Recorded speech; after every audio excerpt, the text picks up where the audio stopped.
Welcome students, good evening students. आज हम आपके लिए दी हिंदू एडिशन जो है 4 जुलाई लेके आए हैं। तो आज आप हमारे साथ बने रहें और आज कुछ क्वेश्चन मैं आपसे पूछूंगा, आप उनको कमेंट में आंसर करें। तो फर्स्ट क्वेश्चन मैं स्टार्टिंग में पूछ लेता हूँ आपसे, स्टार्टिंग में, कि आगे वो इसको समझने में काम आएगा। बीच में मैं और भी क्वेश्चन पूछूंगा। आप ये टाइप करें कि जो हमारे नेशनल सिक्योरिटी एडवाइजर कौन हैं। मैं दोबारा से कह देता हूँ कि नेशनल सिक्योरिटी एडवाइजर कौन हैं। हमारे नेशनल, बड़ा फेमस नाम है और ये नाम एग्जाम में आ सकता है। ये नाम, बाकी कौन सा नाम है आप टाइप कर दें, हम बाद में इसको चेक करेंगे और बताऊंगा मैं आपको। लेक्चर में आगे मैं बताऊंगा कि क्या नाम है। ओके स्टूडेंट्स, जो सबसे पहला जो आपकी स्क्रीन पे आया है, ये फ्रंट पेज की एक न्यूज है जो पोल्यूशन से रिलेटेड है। पोल्यूशन से, तो हमें सभी को पता है कि पोल्यूशन जो है एक क्या कह सकते हैं कि एक ऐसी इवेंट हो गई है जो अनअवॉइडेबल सी है। हर सिटी आजकल गांव से लेके शहरों तक सारे पोल्यूशन में जा रहे हैं। पर जो मेन सिटीज हैं उनमें कुछ नाम है, जैसे अहमदाबाद, बेंगलुरु, चेन्नई, दिल्ली, हैदराबाद, कोलकाता, मुंबई, पुणे, शिमला, वाराणसी। इनके ऊपर स्टडी हुई है। ये 10 मेजर सिटीज हैं, इनके बारे में एक रिपोर्ट है। तो यहाँ पे ध्यान रखना कि यहाँ पे एक पॉइंट जो सबसे है, यहाँ पे आया कि दिल्ली जो है वो सबसे पोल्यूटेड सिटीज में है और शिमला जो है वो सबसे कम पोल्यूटेड सिटीज में है। दिल्ली में पोल्यूशन के दम पे, पोल्यूशन की वजह से लगभग 12,000 लोग साल के मर जाते हैं, 12,000। और शिमला में पोल्यूशन की वजह से 259 जो लोग हैं वो मरते हैं। अब ये क्वेश्चन कैसे है, इसमें क्वेश्चन यही है आपके लिए कि भाई ये जो पोल्यूशन है वो सिटीज में कितना है। तो यहाँ पे रिपोर्ट में एक नई बात आई है कि ये कि जब पोल्यूशन इंक्रीज होता है तो इनिशियली बड़ी स्टीप कर्व है, उसके बाद ये इस तरह से हो जाता है, एक्सपोनेंशियल हो जाता है। इसका मतलब कहीं पे अगर पोल्यूशन अभी शिमला में कम है तो जैसे ही थोड़ा सा इंक्रीज होगा तो नंबर ऑफ डेथ इंक्रीज हो जाएंगी। पर दिल्ली, जो यहाँ पे दिल्ली है, वो ऑलरेडी वहां पे बहुत सारा पोल्यूशन हो चुका है। अगर थोड़ा बहुत इंक्रीज भी होता है तो परसेंटेज इन डेथ उतनी नहीं होगी जितनी शिमला में होंगी। तो ये एक स्टडी है, स्टडी ने हमें बताया है। सेकंड क्वेश्चन पीछे हमने पूछ लिया ना, नेशनल एडवाइजर, जो हमारे सिक्योरिटी एडवाइजर कौन से हैं, ये हमने पूछा। अब मैं सेकंड क्वेश्चन पूछ रहा हूं, इसमें एक टर्म आई है तो आपके एग्जाम से रिलेटेड है ये टर्म। वो टर्म कहती है कि ये, यहाँ पे मैं पढ़ देता हूं, आपसे बाद में डिस्कस करेंगे। Our findings confirmed that risk of mortality rose over quickly at lower PM 2.5 level. आपने सिर्फ ये चेक करना है, ये मुझे बताना है, टाइप कर देना आप कमेंट में कि ये 2PM 2.5 क्या है। What is PM 2.5? ये पोल्यूशन से रिलेटेड एक टर्म है, आप इसको प्लीज इसको टाइप करें। तो ये फर्स्ट न्यूज से हम आगे चलते हैं। आगे नेक्स्ट जी, हमारे जो अभी आपसे मैंने पूछा था कि नेशनल सिक्योरिटी एडवाइजर कौन है, तो वहीं पे ये बात आ गई है। नेशनल सिक्योरिटी एडवाइजर पे सेकंड न्यूज है। और कॉपी लेके आप अगर के आप बैठे हो, आप कॉपी लेके बैठो, नोट करते चले जाओ, इन पे क्वेश्चंस आते हैं। जितने भी अपॉइंटमेंट्स के, मैं फिर से दोबारा से बोल देता हूं कि आप कॉपी लेके बैठो, अपने इन पॉइंट्स को नोट करो, ये क्वेश्चंस आते हैं इन पे। पहली बात तो ये national security adviser, national security adviser के नीचे 3 डिप्टी सिक्योरिटी एडवाइजर्स हैं। डिप्टी नेशनल सिक्योरिटी एडवाइजर हैं। मैंने आपसे क्वेश्चन पूछा था NSA क्या है, तो नेशनल सिक्योरिटी एडवाइजर और भारत के नेशनल सिक्योरिटी एडवाइजर हैं श्री अजीत डोभाल, डोभाल कह लो, ये हमारे नेशनल सिक्योरिटी एडवाइजर हैं। ओके, अब इसमें न्यूज में ये बड़ी इंपॉर्टेंट है, इसमें कुछ अपॉइंटमेंट्स आपको पता लगेंगी, तो आप उनको ध्यान से, पहली अपॉइंटमेंट, क्योंकि अपॉइंटमेंट पे क्वेश्चन आते ही आते हैं, तो पवन कपूर फर्स्ट अपॉइंटमेंट ये है, नोट कर लो आप, पवन कपूर को इस पोजीशन पे मतलब डिप्टी NSA बनाया गया है, डिप्टी नेशनल सिक्योरिटी एडवाइजर। अच्छा, ये क्वेश्चन कभी, यहाँ पे इंफॉर्मेशन तो ये भी है कि वो पहले क्या थे, वो secretary west in external affair ministry थे, पर इस तरह से क्वेश्चन कभी नहीं आता। क्वेश्चन हमेशा ये आता है कि कौन सी अपॉइंटमेंट, किसकी कहां पे अपॉइंटमेंट हुई है। सेकंड एक आई है कि राजेंद्र खन्ना, राजेंद्र खन्ना जो पहले डिप्टी NSA थे, अब उनको बनाया गया, ये अब इंपॉर्टेंट हो गया, ये क्वेश्चन आ भी सकता है, इसलिए आ सकता है कि इसके साथ एक नई चीज और जुड़ गई है कि पहले कब कहीं पे भी एडिशनल NSA नहीं होता था, ये फर्स्ट टाइम हुआ है, गवर्नमेंट ऑफ इंडिया ने एक एडिशनल NSA अपॉइंट किया है। मतलब NSA में हमारे पास नेशनल सिक्योरिटी एडवाइजर तो अजीत डोभाल पहले ही थे, इनके अंडर अब एक एडिशनल NSA अपॉइंट किया गया, तो ये इसलिए इनके नाम पे क्वेश्चन बन जाता है। NSA, डिप्टी NSA भी पहले से थे और NSA भी पहले से थे, ये एडिशनल NSA हैं राजेंद्र खन्ना, ये याद रखना, आने वाले 2-3 महीने में जो भी एग्जाम आएंगे उनमें ये पॉइंट रेज हो जाएगा। ओके जी, अब देन अपॉइंटमेंट है मिस्टर, ये हमारी जो सेकंड नेक्स्ट अपॉइंट है विक्रम मिश्री, तो यहाँ पे आपको मिस्टर खन्ना आ गए, अदर विक्रम मिश्री, तो ये अपॉइंटमेंट अब सेकंड अपॉइंटमेंट। थर्ड अपॉइंटमेंट यहां से आप नोट कर लें, विक्रम मिश्री वो हैं न्यू फॉरेन सेक्रेटरी, पर अभी अपॉइंटमेंट नहीं हुई है इनकी, इनकी अपॉइंटमेंट जो है जुलाई 15 को एक्सपेक्टेड है, मगर पहले ही ये नाम आ चुका है पहले ही। ओके, तो ये आ गया थर्ड। और फोर्थ अपॉइंटमेंट है TV रविचंद्रन, इनको डिप्टी NSA बनाया गया है। थर्ड तो फोर्थ, तो TV रविचंद्रन और विक्रम मिश्री, राजेंद्र खन्ना और पवन कपूर, ये अपॉइंटमेंट्स आ गई हैं, और इनमें से भी सबसे इंपॉर्टेंट मैंने बता दिया है कि वो है एडिशनल NSA की जो अपॉइंटमेंट, जो न्यू है, मतलब न्यू अपॉइंटमेंट जिसको कह सकते हैं कि न्यू पोस्ट कह सकते हो, वो बनी है वहां पे। ओके जी, अब आगे बात करते हैं, आगे आ गया इसमें non Indian industry presence in board of national research foundation, एक हमारा नेशनल रिसर्च फाउंडेशन है, इसका एक्चुअल में नाम क्या है, इस पे क्वेश्चन आएगा, आ सकता है, मतलब आएगा नहीं, आ सकता है, ANRF, ANRF जो USA का ना, USA NRF है, USA नेशनल रिसर्च फाउंडेशन, उसी को ध्यान रख के यहाँ पे ANRF है। ANRF की फुल फॉर्म बनती है अनुसंधान नेशनल रिसर्च फाउंडेशन, अनुसंधान हिंदी का वर्ड लगा है साथ में, अनुसंधान, अनुसंधान का मतलब भी रिसर्च ही होता है, ये ध्यान में रखना इस चीज को।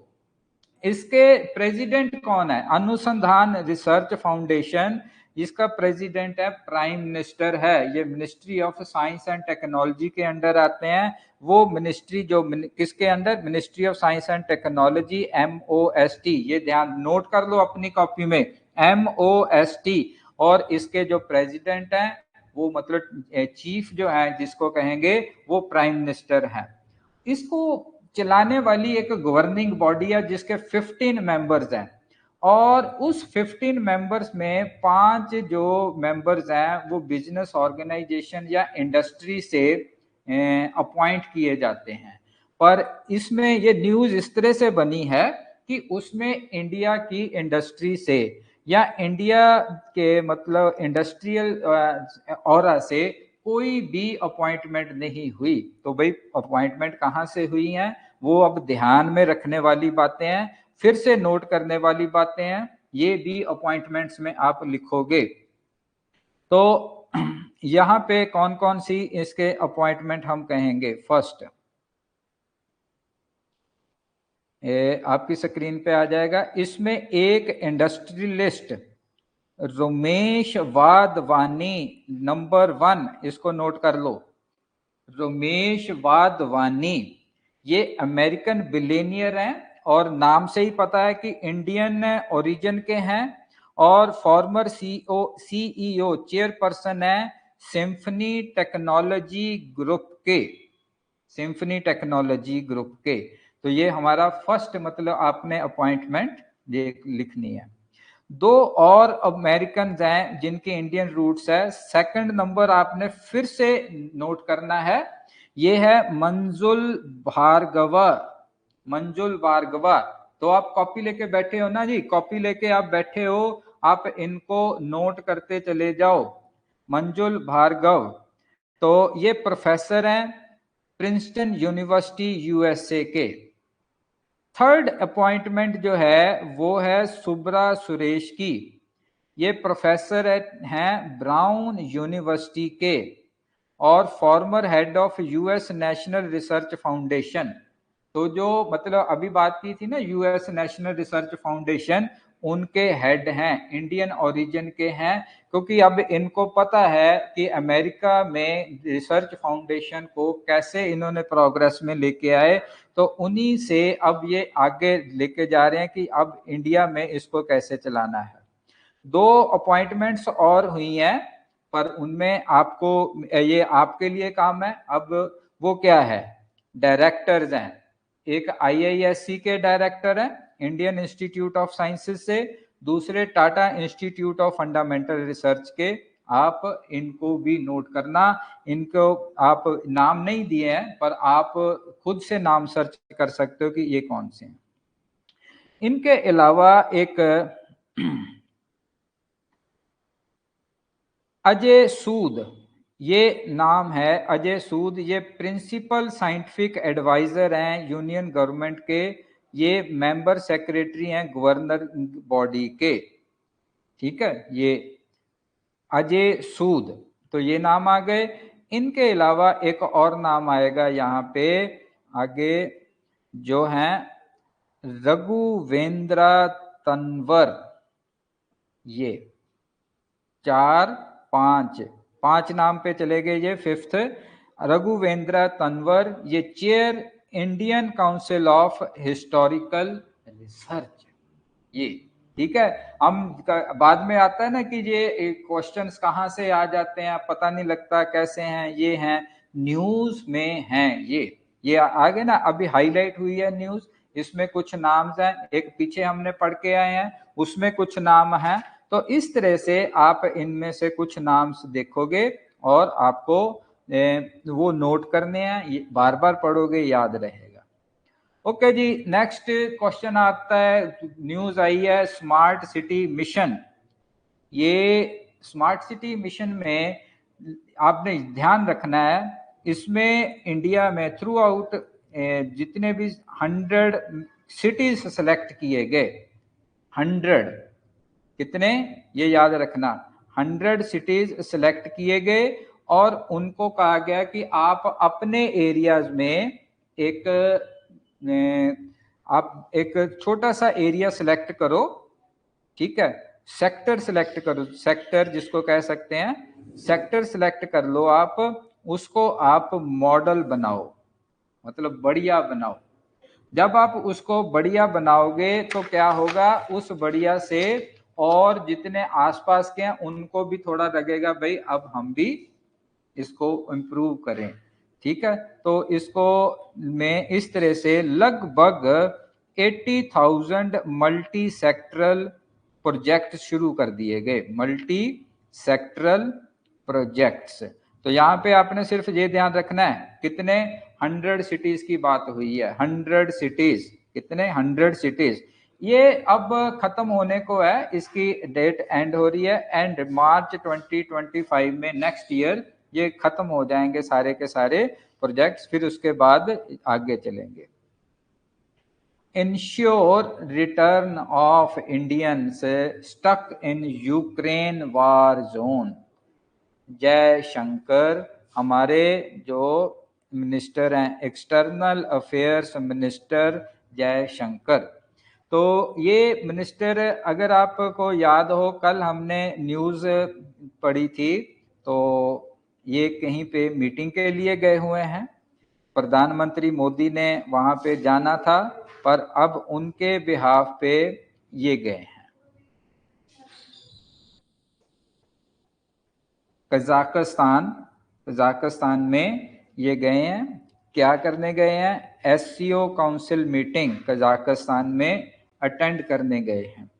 तो अब यहाँ पे ये न्यूज़ है, इसको हम किस तरह से देखें, किस नज़रिए से देखें?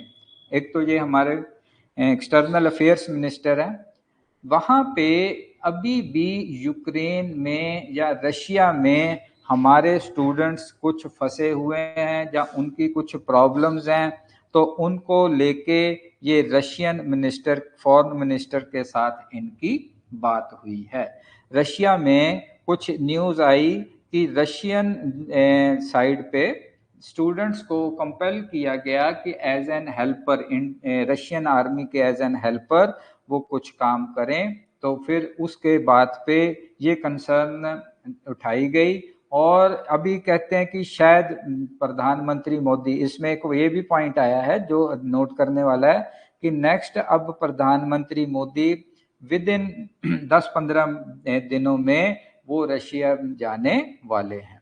ओके, रशिया जाने वाले हैं, तो वहां पे वो शायद इसकी बात को उठाएंगे। जो जुलाई दे ही दिया इन्होंने कि 8-9 जुलाई 8-9 को जो विजिट होगी उसमें वो जाएंगे। मतलब आने 10-15 दिन नहीं, कुछ आने वाली है, बस आज 4 हो गई, तो 3-4 दिनों में वो पहुंचेंगे। इसमें ये भी है कि कुछ फैमिलीज अभी भी स्ट्रक हो गई, जिसमें एक फैमिली जो रशिया यूक्रेन हरियाणा से, एक ही फैमिली को बिलोंग करने वाले 6 आदमी हैं जो वहां पे फंस गए हैं, उनकी बातें हो रही हैं। तो बस इसमें हमें इतना ज्यादा नहीं जाना डिटेल में, इतनी ही है। ओके, ये याद रख लेना जी, ये है मिस्टर मॉस्किटो। मॉस्किटो, तो अब इसका नाम है जीका। जीका, तो इसका मॉस्किटो का नाम नहीं, ये जो वायरस फैलाता है जीका वायरस है, महाराष्ट्र में ये मिला है। और महाराष्ट्र में जो health ministry, union health ministry, उसने इसको कंसर्न किया है और कहा है कि जो मान लीजिए प्रेग्नेंट वीमेन है या फीटस है, उन पे नजर रखें अगर ये वायरस पॉजिटिव पाया जाता है। इसमें याद क्या रखना है आपने? जीका और उस मच्छर का नाम है एडिस। एडिस, AEDES, इसको आपने याद रखना है। ये क्वेश्चन आ सकता है, जीका वायरस के साथ इसको एडिस मॉस्किटो, मॉस्किटो से फैलता है ये। अब आगे बात करते हैं जी इसमें। अच्छा, आपने वो, मैंने आपसे फर्स्ट कहा था PM 2.5 क्या है, लिख लिया होगा आपने शायद। अगर नहीं है तो आप दोबारा से इसको टाइप करो कि PM 2.5 क्या होता है। ओके, अब यहाँ पे एक यूनेस्को का नाम आया, मैं बाद में इसको यूनेस्को लिखूंगा। आप कमेंट में ये भी टाइप करो कि ये यूनेस्को की फुल फॉर्म क्या बनती है। ये टाइप करो, यूनेस्को की फुल फॉर्म क्या बनती है। अब ये एक इंपॉर्टेंट क्वेश्चंस में चलेगा अगले 2-3 महीने में, और ये अभी सेशन होना है। ये कहाँ पे होना है? भारत में होना है, जुलाई 21 और 31 में। तो दैट मीन्स नेक्स्ट 2-3 मंथ्स में इसके ऊपर क्वेश्चन आने की एक्सपेक्टेशंस बढ़ जाती है। न्यू दिल्ली में कहाँ पे होता है? वहां पे है एक भारत मंडपम, वहां पे। तो ये वर्ल्ड हेरिटेज कमेटी जो है, यूनेस्को वर्ल्ड हेरिटेज कमेटी को, यहाँ पे लगभग कहते हैं 2500 के करीब डेलीगेट्स आएंगे स्टेट पार्टी से। अब यहाँ पे समझना स्टेट पार्टीज कौन सी हैं, आगे इसमें स्टेट पार्टीज आएगा, और एडवाइजरी बॉडीज हैं, सीनियर डिप्लोमेट्स हैं, हेरिटेज हैं, ये सारे 195 कंट्री से स्कॉलर्स, रिसर्चर, ये सारे कुछ आ रहे हैं। स्टेट पार्टी उन कंट्रीज को कहा जाता है जो वर्ल्ड हेरिटेज कन्वेंशन को फॉलो एडियर करती हैं, फॉलो करती हैं, वर्ल्ड हेरिटेज कन्वेंशन को। ठीक है, तो इसका उद्घाटन कौन करेंगे? इनॉग्रेशन प्रधानमंत्री मोदी इनको करेंगे। वर्ल्ड हेरिटेज कमेटी में नोट कर लो ये वर्ल्ड, क्योंकि हमें जब पढ़ते हैं इंटरनेशनल बॉडीज को पढ़ते हैं तो उसमें एक ये आएगा, वर्ल्ड हेरिटेज कमेटी में कितने रिप्रेजेंटेटिव होते हैं? 21 स्टेट पार्टीज हैं, representative from 21 state parties to the world heritage convention. कब हुई है? 1972। और किसने इलेक्ट किया है? जनरल असेंबली ने। ये क्वेश्चन भी बनता है, इसको नोट करना है, कॉपी में नोट कर। इस तरह से बिना कॉपी लिए आप ये न्यूज जो है ना, अगर आप देखते हो तो ये सुना और निकल गया, ये हम फास्ट ट्रैक, हमने इस न्यूज़पेपर को पढ़ा, उसमें से वो न्यूज निकाली जो हमारे एग्जाम से रिलेटेड है। मीन्स आपको अब न्यूज़पेपर पूरा पढ़ने की जरूरत नहीं है, अगर आप इतना ही देखते हो एटलीस्ट हमें कंटेंट मिल गया। पर अगर आप पढ़ते हो तो और अच्छी बात है, और भी चीजें हमें उसमें देखने को, सुनने को मिलती हैं। अब एनसीईआरटी बच्चों का ये क्वेश्चन रहता है, भाई जो एनसीईआरटी है, हमें सब पढ़, जब जनरल स्टडीज है तो एनसीईआरटी पढ़ लो, 6, 7, 8, 9, 10 एनसीईआरटी पढ़ लो। तो उसमें कई बार हम जो एनसीईआरटी पढ़ रहे हैं तो उसमें कई बार क्या होता है कि हमें एनसीईआरटी में क्वेश्चन नहीं मिलता। उसका एक रीजन क्या है कि हमारे पास जो एनसीईआरटीज हैं, मार्केट में जो इंफॉर्मेशन अवेलेबल है वो 4 जनरेशंस की है। अभी जो 4th जनरेशन की टेक्स्ट बुक पढ़नी है हमने, फर्स्ट की नहीं पढ़नी, सेकंड की नहीं पढ़नी, थर्ड की नहीं, फोर्थ की नहीं। अब आप कहोगे जी ये कंप्यूटर में तो हमने जनरेशंस पढ़ी है। हाँ बिल्कुल, ये उसी तरह जैसे कंप्यूटर में जनरेशंस हैं, वैसे की वैसे ही ये जनरेशंस कहाँ पे हैं? इसमें एनसीईआरटी में है। जो 1990s में बुक्स छपती थी एनसीईआरटी की, वो फर्स्ट जनरेशन है, फर्स्ट जनरेशन 1990 मतलब 2000 से भी पहले। फिर अटल बिहारी वाजपेयी, बीजेपी गवर्नमेंट आई 2002 एंड 2004 में, उन्होंने जो एनडीए गवर्नमेंट ने बुक्स में इंप्रूवमेंट की, चेंजेस किए, वो सेकंड जनरेशन काउंट किया जाता है, सेकंड जनरेशन।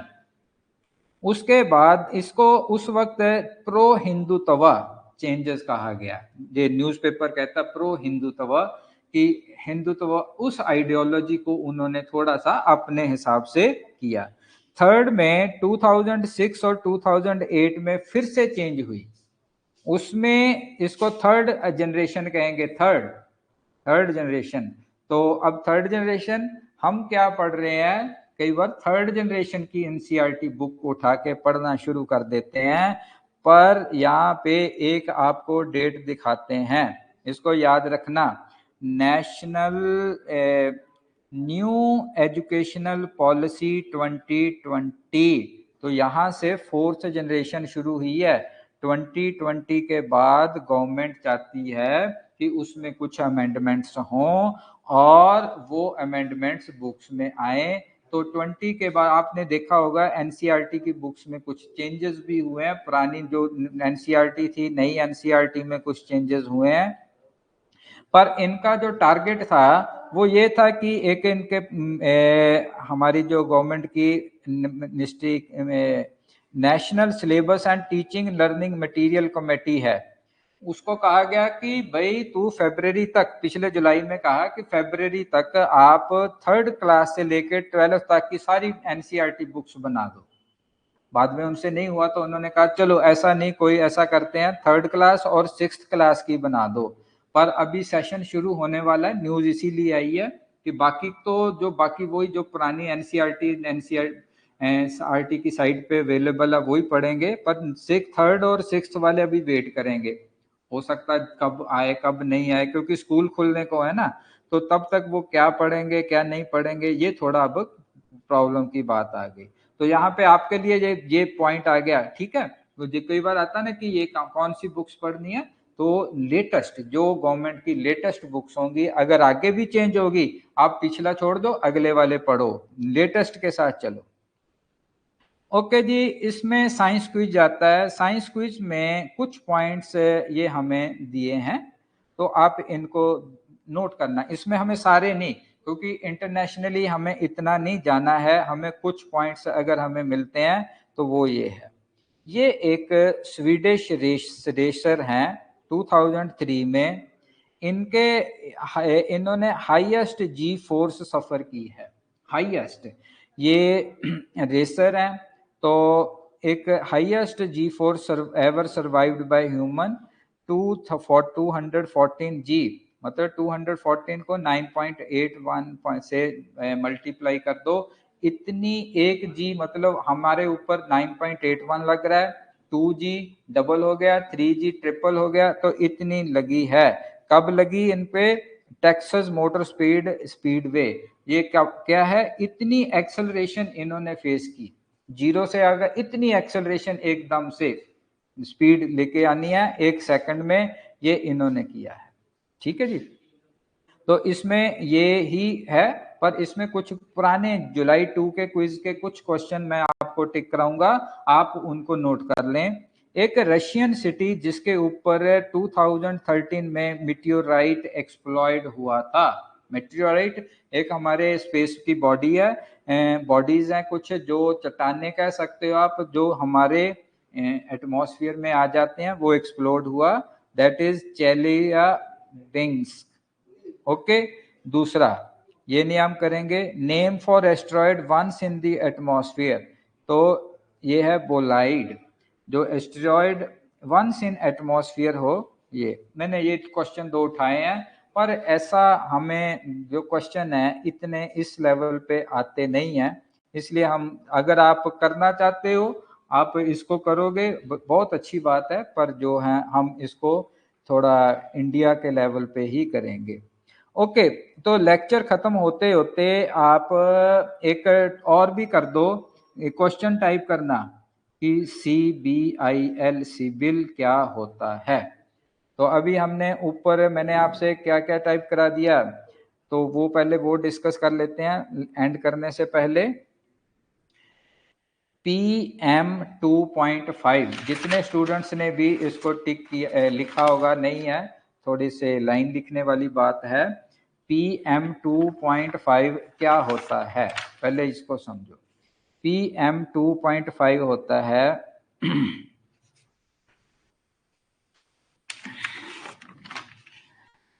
जो एटमॉस्फेयर के अंदर हमारे जो एयर पोल्यूशन से रिलेट करते हैं, एयर से, इसको आप पार्टिकुलेट मैटर, PM से कहोगे पार्टिकुलेट मैटर, जिसका साइज 2.5 माइक्रोमीटर हो। ठीक है, ये इतना छोटा पार्टिकल है, सॉलिड पार्टिकल, जो जब हम सांस लेते हैं तो वो हमारे लंग्स के अंदर डीपली चला जाता है, तो उससे हमें डिजीज होती है। तो PM 2.5 का मतलब ये है। दूसरा, अब यूनाइटेड नेशन की एक ये बॉडी है, तो इसका यूनेस्को, ये क्वेश्चन जितनों ने भी टाइप किया है तो आंसर मैं बोल देता हूं, इसका है यूनाइटेड नेशन, सॉरी नेशन, ई से एजुकेशनल, एस से साइंटिफिक, एंड सी से कल्चरल ऑर्गेनाइजेशन। तो ये है, इस पे भी क्वेश्चन बनते हैं यूनेस्को।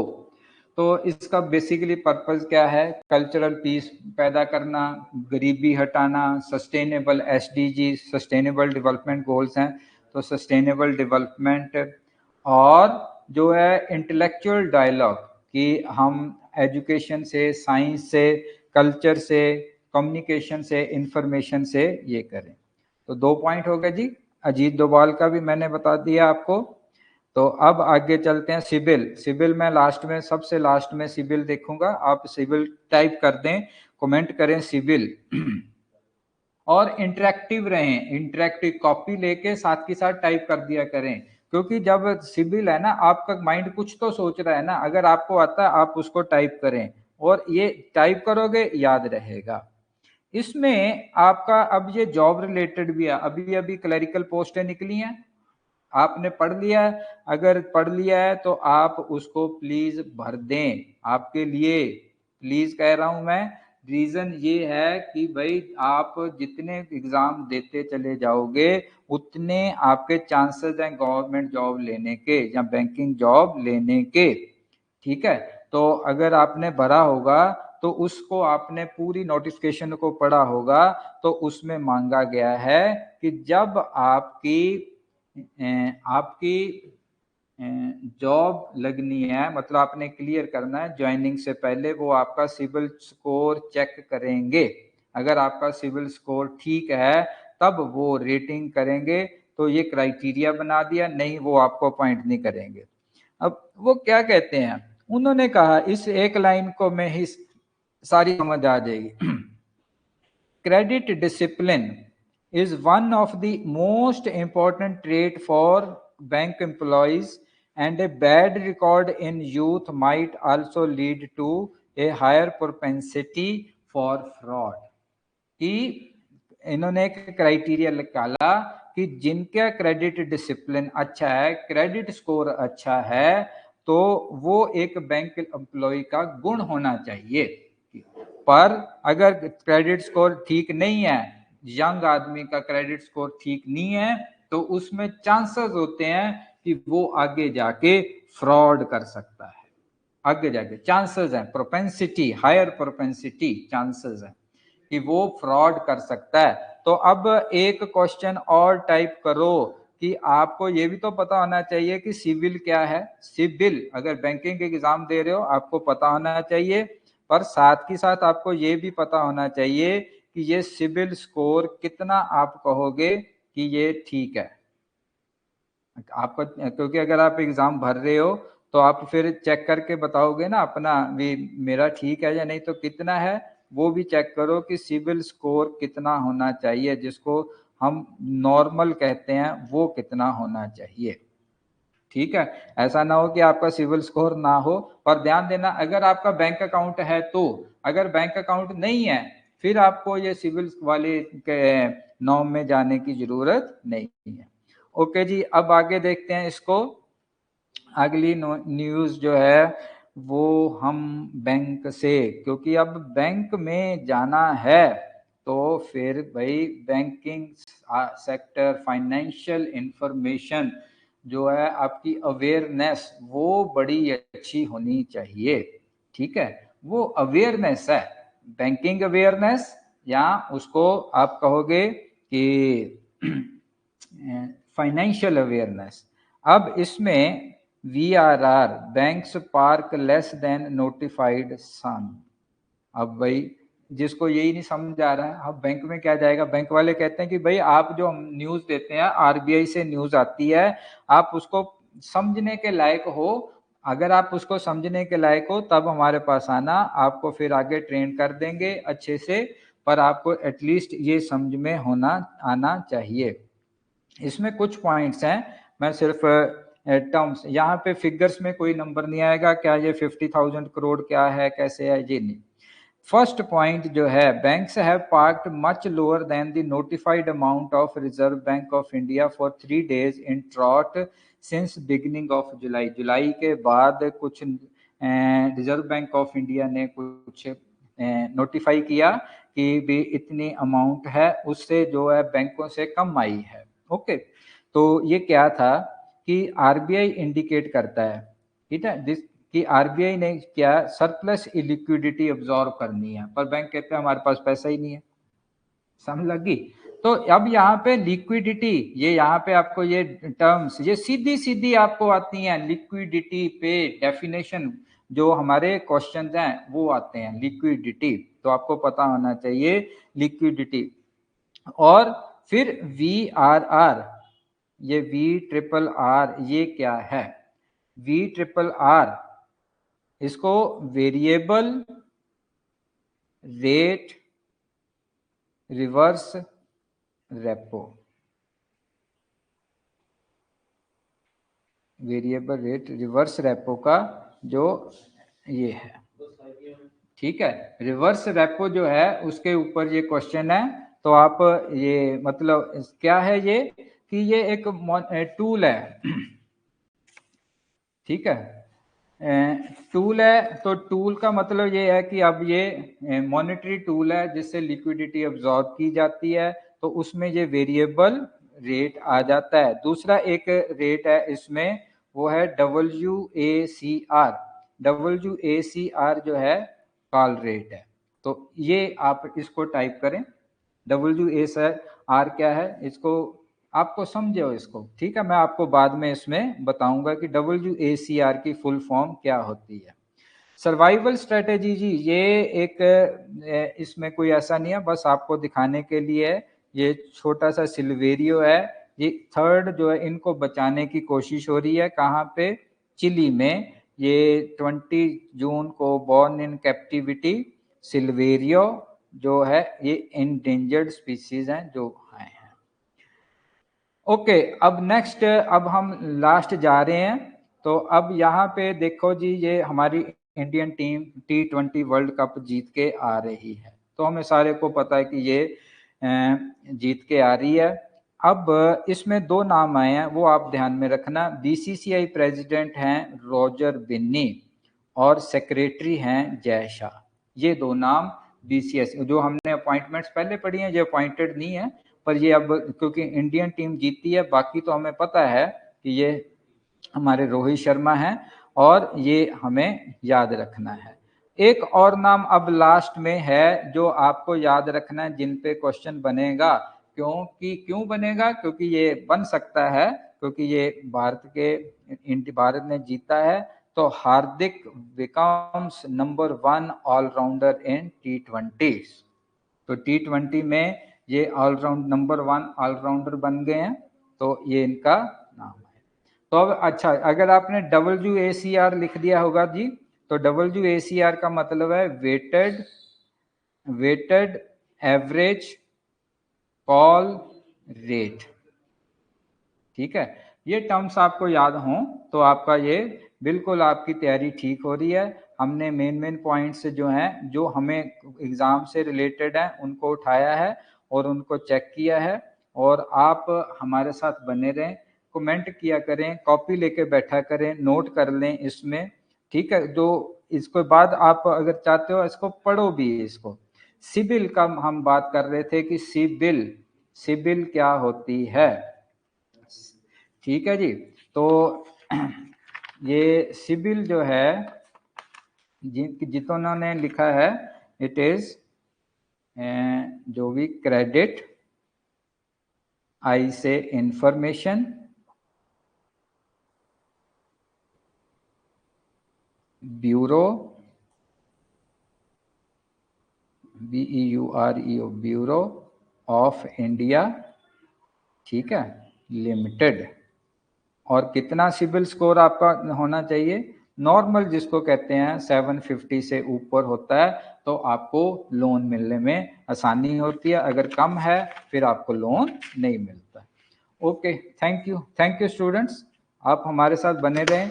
दी हिंदू का एनालिसिस है, दी हिंदू आप भी पढ़ें, ठीक है। अगर टाइम नहीं है तो आप इसको जरूर देखा करें, आधे घंटे का जो आपको जो पूरा लेक्चर है, ये पूरी जो वीडियो है, इसको आप देखें और एक दिन में मतलब आप इसको प्रॉपर नोट कर लें, आपको इससे बड़ी हेल्प मिलेगी। Okay, thank you students.